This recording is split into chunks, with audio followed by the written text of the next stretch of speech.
జీవితంలో గొప్ప మనిషిగా గుర్తింపు పొందాలంటే ముందుగా మంచి మనసుండాలి. ఎవరైనా మనకు అన్యాయం చేస్తే వారిపై ప్రతీకారం తీర్చుకోవడం వల్ల కొద్దిసేపు మాత్రమే సంతృప్తి కలుగుతుంది. కానీ క్షమించడం వల్ల జీవితాంతం మనస్సుకు ప్రశాంతత లభిస్తుంది. మన వల్ల ఎవరికైనా చిన్న సహాయం జరిగినా అది వారి జీవితంలో పెద్ద మార్పు తీసుకురావచ్చు.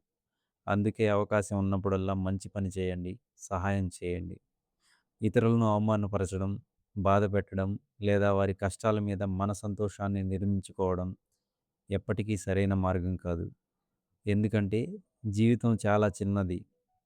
ఈరోజు మీరు చేసే ప్రతి మంచి పని, ప్రతి మంచి మాట, ప్రతి సహాయం ఒకరోజు మీ జీవితానికి తిరిగి ఆశీర్వాదంగా వస్తుంది.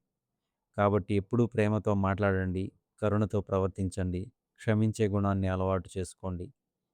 మంచి చేస్తే మంచే జరుగుతుంది. క్షమిస్తే మనశ్శాంతి లభిస్తుంది. మనిషిగా పుట్టినందుకు మరో మనిషికి ఉపయోగపడేలా జీవిద్దాం.